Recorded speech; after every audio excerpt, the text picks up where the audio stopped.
श्री अरविन्दाय ॐ नमो भगवते श्री अरविन्दाय ॐ नमो भगवते Shri अरविन्दाय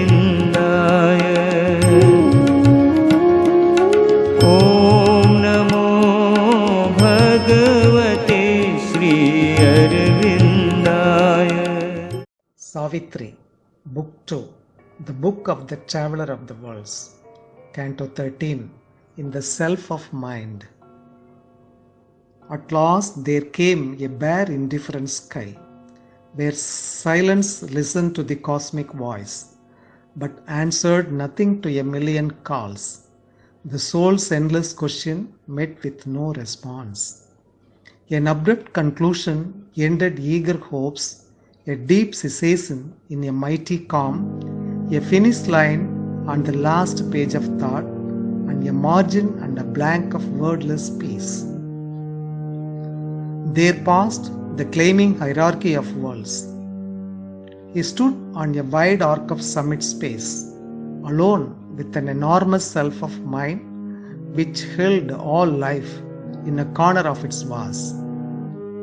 Omnipotent, immobile and aloof, in the world which sprang from it, it took no part. It gave no heed to the paeans of victory. It was indifferent to its own defeats. It heard the cry of grief and made no sign. Impartial felt its gaze on evil and good. It saw destruction come and did not move. An equal cause of things, a lonely seer, and a master of its multitude of forms. It acted not but bore all thoughts and deeds, the witness lord of nature's myriad acts, consenting to the movements of her force.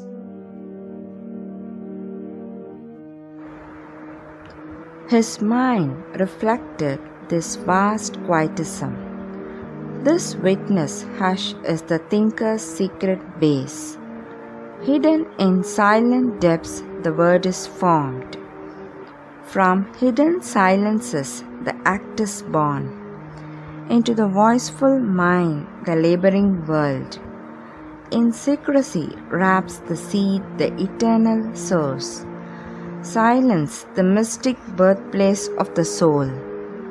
In God supreme withdrawn and timeless hush, a seeing self and potent energy met. The silence knew itself and thought took form. Self-made from the dual power, creation rose.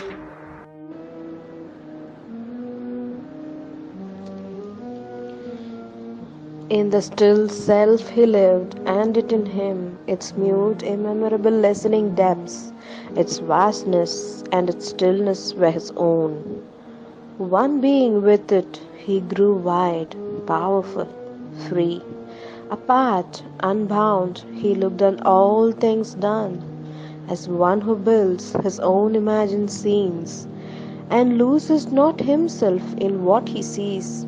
Spectator of a drama self-conceived, he looked on the world and watched its motive thoughts, with the burden of luminous prophecy in their eyes, its forces with their feet of wind and fire, arisen from the dumbness in his soul.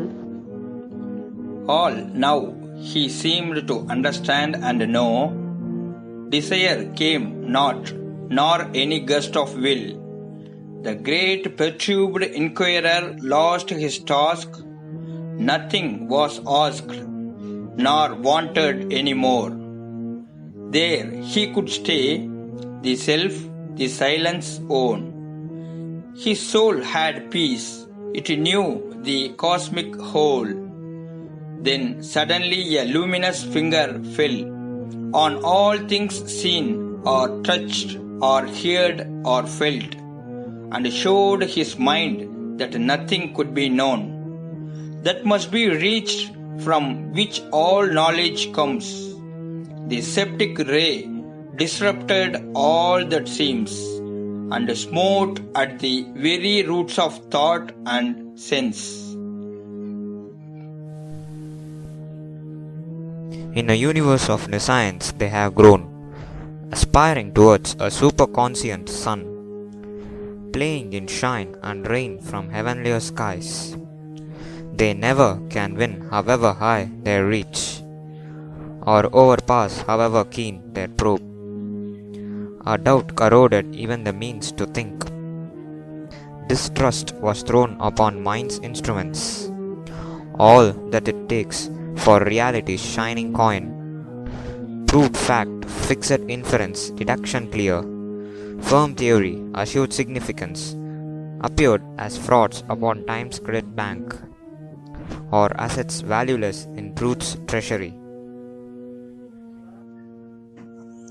An ignorance on an uneasy throne, travestied with a fatuous sovereignty, a figure of knowledge garbed in dubious words, and tinsel thought forms brightly inadequate. A laborer in the dark, dazzled by half light, what it knew was an image in a broken glass. What it saw was real, but it's sigh and true. All the ideas in its waste repertory were like the mutterings of a transient cloud that spent itself in sound and left no trace. A frail house hanging in uncertain air, the thin ingenious web round which it moves, put out a while on the tree of the universe and gathered up into itself again, was only a trap to catch life's insect food, winged thoughts that flutter fragile in brief light, but dead, once captured in fixed forms of mind, aims puny but looming large in man's small scale, flickers of imagination's brilliant gauze, and cobweb-wrapped beliefs alive no more. The magic hut of built-up certitudes, made out of glittering dust and bright moonshine, in which it shrines its image of the real, collapsed into the nescience whence it rose. Only a gleam was there of simple facts that showed the mystery lurking in their glow, and falsehoods based on hidden realities, by which they live until they fall from time. Our mind is a house haunted by the slain past, ideas soon mummified, ghosts of old truths, God's spontaneities tied with formal strings, and packed into drawers of reason's trim bureau. A grave of great lost opportunities, or an office for misuse of soul and life, and all the waste man makes of heaven's gifts, and all his squanderings of nature's store, a stage for the comedy of ignorance. The world seemed a long ionic failure scene. All steadily grew, no base was left secure. Assailed by the edge of the convicting beam, the builder reason lost her confidence in the successful sleight and turn of thought that makes the soul the prisoner of a phrase. Its highest wisdom was a brilliant guess, its mighty structured science of the words, a passing light on being's surfaces, there was nothing there but a schema drawn by sense, a substitute for eternal mysteries, a scrawled figure of reality, a plan, and elevation by the architect word imposed upon the semblances of time. Existence self was shadowed by a doubt. Almost it seemed a lotus leaf afloat on a nude pool of cosmic nothingness. This great spectator and creator mind was only some half-seeing delicate, a veil that hung between the soul and light, an idol, not the living body of God. Even the still spirits that looks upon its works was some pale front of the unknowable. A shadow seemed the void and witness self, its liberation and immovable calm. A void recoil of being from time-made things, not the self-vision of eternity.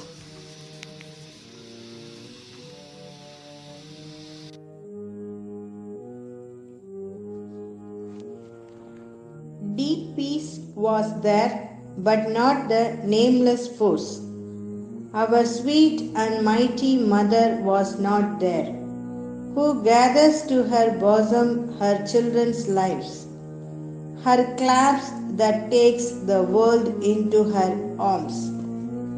In the fathomless rapture of the infinite, the bliss that is creation's splendid grain, or the white passion of God ecstasy, that loves in the blaze of the boundless heart of love, a greater spirit than the self of mind, must answer to the questioning of his soul.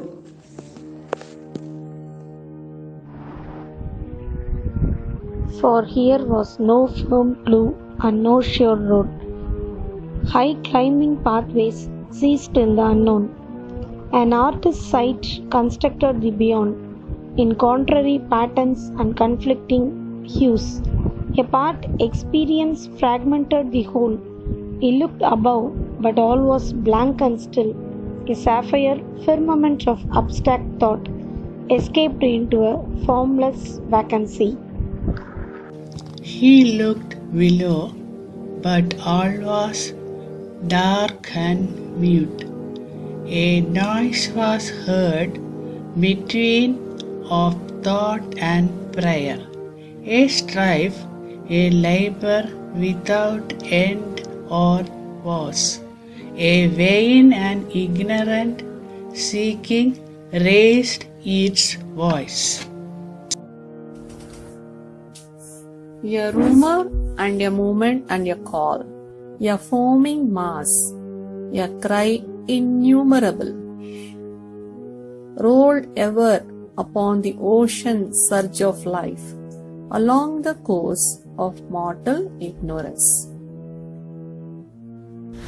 On its unstable and enormous breast, beings and forces, forms, ideas like waves, jostled for figure and supremacy, and rose and sank and rose again in time, and at the bottom of the sleepless stir, a nothingness parent of the struggling worlds, a huge creator death, a mystic void, forever sustaining the irrational cry, forever excluding the supernal word, motionless, refusing question and response, reposed beneath the voices and the march, the dim inconscience dumb incertitude. Two firmaments of darkness and of light opposed the limits to the Spirit's walk. It moved veiled in from self's infinity, in a world of beings and momentary events, where all must die to live and live to die. immortal by renewed mortality. It wandered in the spiral of its acts, or ran around the cycles of its thought, yet was no more than its original self, and knew no more than when it first began. To be was the prison, extinction, the escape. End of Canto 13. Canto 14. The World Soul. A covert answer to his seeking came. In a far shimmering background of mind space, a glowing mouth was seen, a luminous shaft.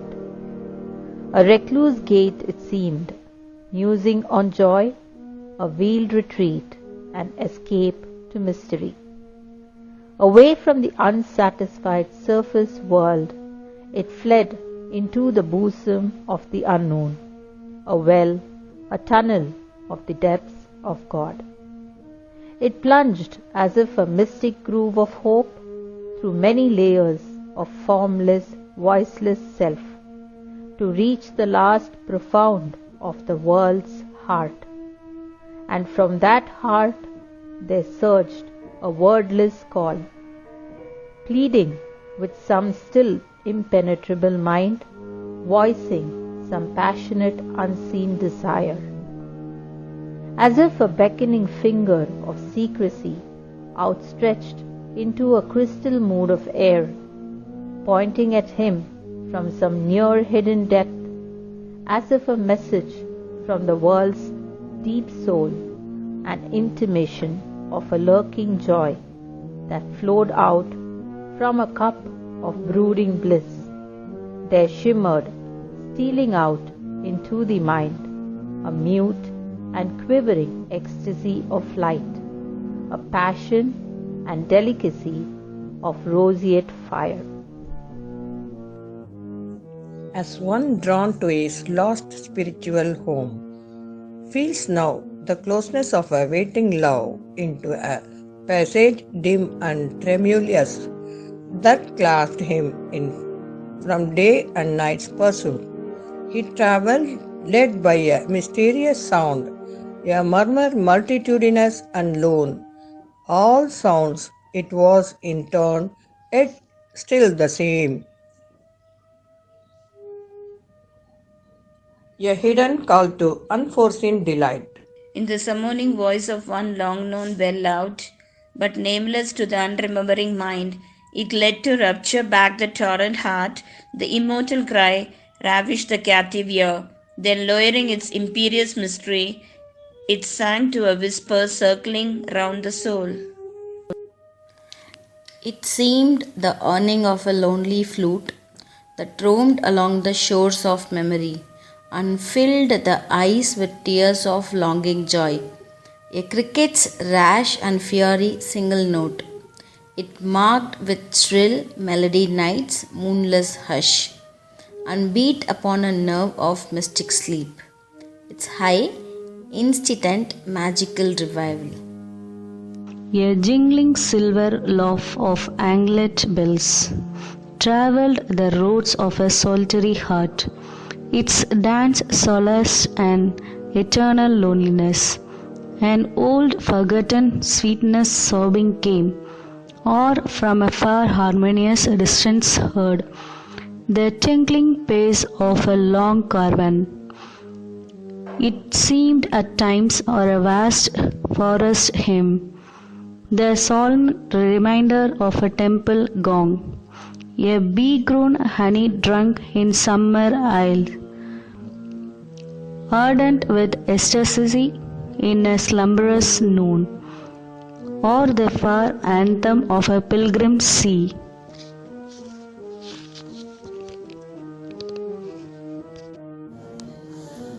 An incense floated in the quivering air.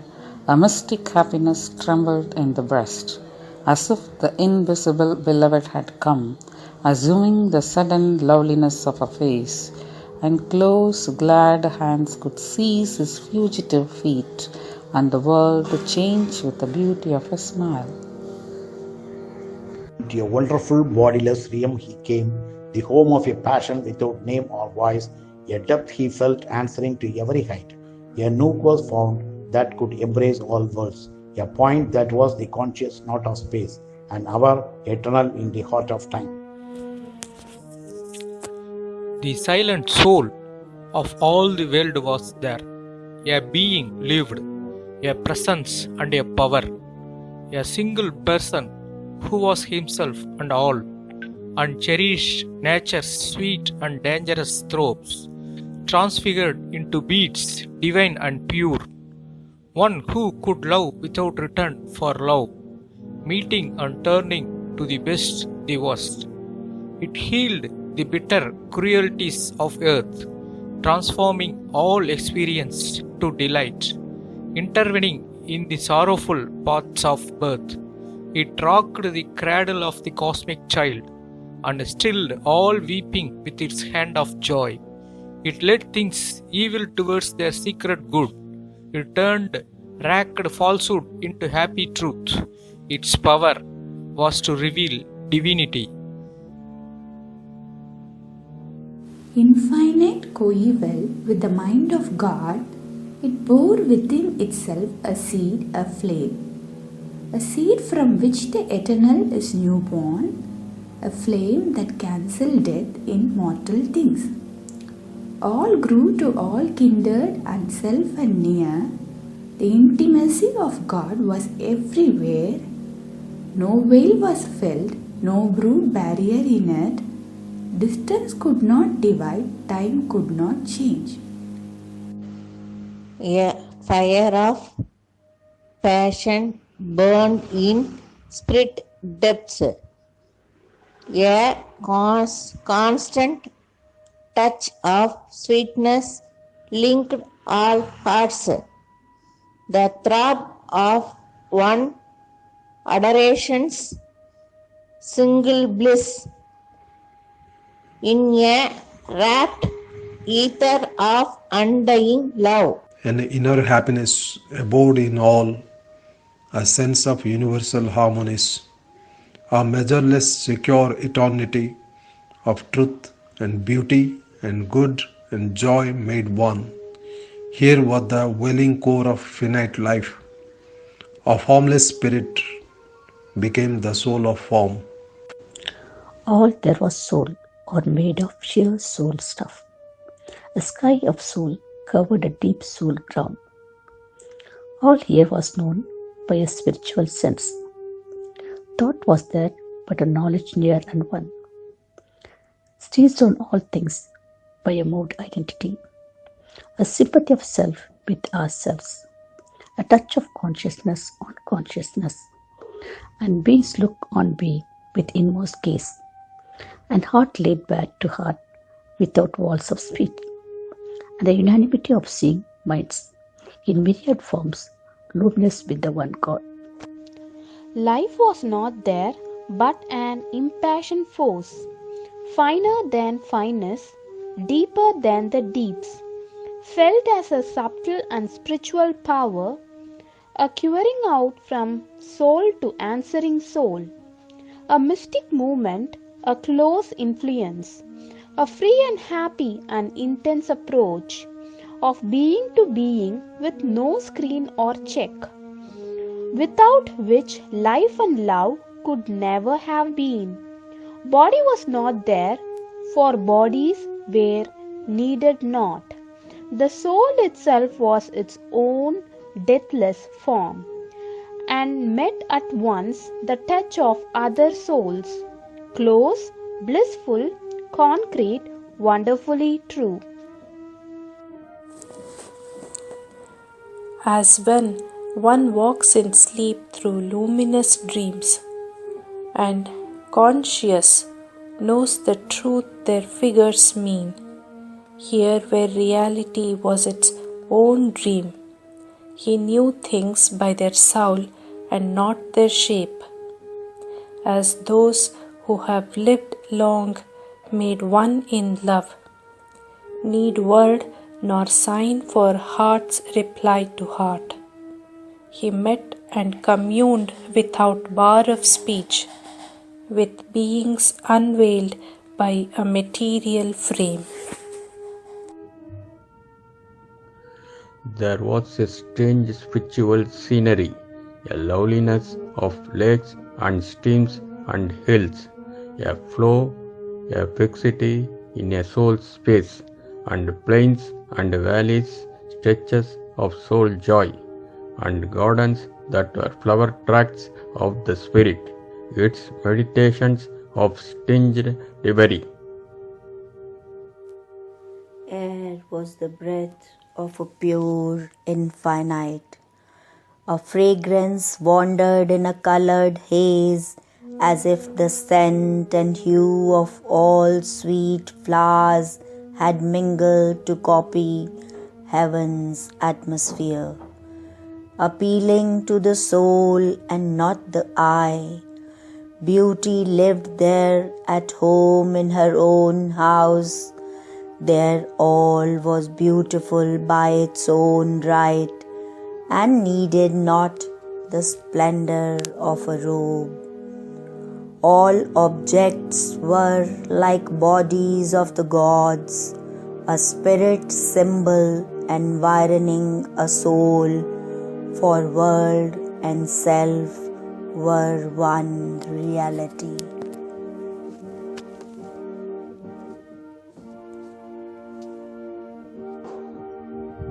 Immersed in voiceless internatal trance, that beings that once wore forms on earth sat there, in shining chambers of spiritual sleep. Past were the pillar posts of birth and death. Past was their little scene of simple deeds. Past were the heavens and hells of their long road. They had returned into the world's deep soul. All now was gathered into pregnant rest. Person and nature suffered a slumber change. In trance they gathered back their bygone selves. In background memories foreseeing muse, prophetic of new personality, arranged the map of their coming destiny's course.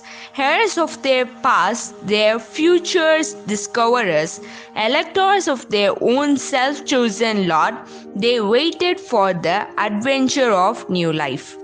A person persistent through the lapse of worlds, although the same forever in many shapes, by the outward mind unrecognizable, assuming names unknown in unknown climes, imprints through time upon the earth's own page, a growing figure of its secret self, and learns by experience what the spirit knew, till it can see its truth alive and God. Once more they must face the problem, game of birth, the soul's experiment of joy and grief, and thought and impulse lighting the blind act, and venture on the roads of circumstance, through inner moments and external scenes, traveling to self across the forms of things. Into creation's center he had come. The spirit, wandering from state to state, finds here the silence of its starting point, the formless force and the still fixity and brooding passion of the world of soul.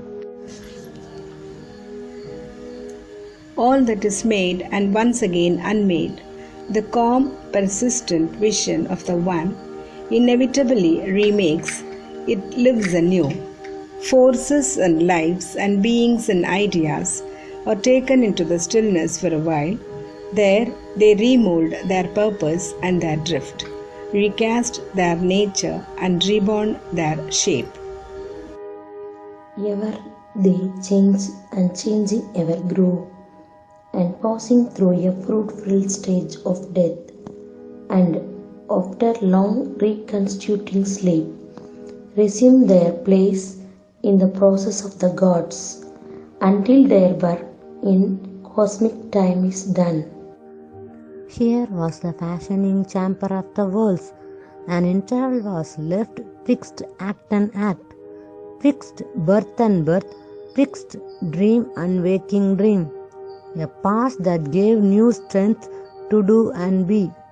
Beyond were regions of delight and peace, mute birthplaces of light and hope and love, and cradles of heavenly rapture and repose. In a slumber of the voices of the world, he of the eternal moment grew aware. His knowledge, stripped bare of the garbs of sins, knew by identity without thought or word. His being saw itself without its wheels. Life's line fell from the Spirit's infinity. Along a road of pure interior light, alone between tremendous presence, under the watching eyes of nameless gods, his soul passed on, a single conscious power, towards the end which ever begins again, approaching through a stillness dumb and calm to the source of all things human and divine. There he beheld in their mighty union's poise the figure of the deathless two in one, a single being in two bodies clasped, a diarchy of two united souls, seated absorbed in deep creative joy. Their trance of bliss sustained the mobile world. Behind them in a morning dusk one stood, who brought them forth from the unknowable. Ever disguised, she awaits the seeking spirit, watcher on the supreme, unreachable peaks, guide of the traveler of the unseen paths. She guards the austere approach to thee alone. At the beginning of each far spread plain, pervading with her power the cosmic suns, she reigns, inspirer of its multiple works, and thinker of the symbol of its seal. Above them all she stands, supporting all. The sole omnipotent goddess ever veiled, of whom the world is the inscrutable mask. The edges are the footfalls of her trade, their happenings the figure of her thoughts, and all creation is her endless act. His spirit was made a vessel of her force, mute in the fathomless passion of his will. He outstretched to her his folded hands of prayer, then, in a sovereign answer to his heart, a gesture came as of worlds thrown away, and from her raiment lustrous mystery raised one arm, half-parted the eternal veil. A light appeared still and imperishable, attracted to the large and luminous depths of the ravishing enigma of her eyes. He saw the mystic outline of a face, overwhelmed by her implacable light and bliss, an atom of her illimitable self, mastered by the honey and lightning of her power, tossed towards the shores of her ocean ecstasy, drunk with the deep golden spiritual wine. He cast from the rent stillness of his soul a cry of adoration and desire, and the surrender of his boundless mind, and the self-giving of his silent heart.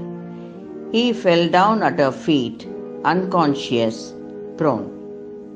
End of Canto 14. Om Namo Bhagavate Shri Aravindaya.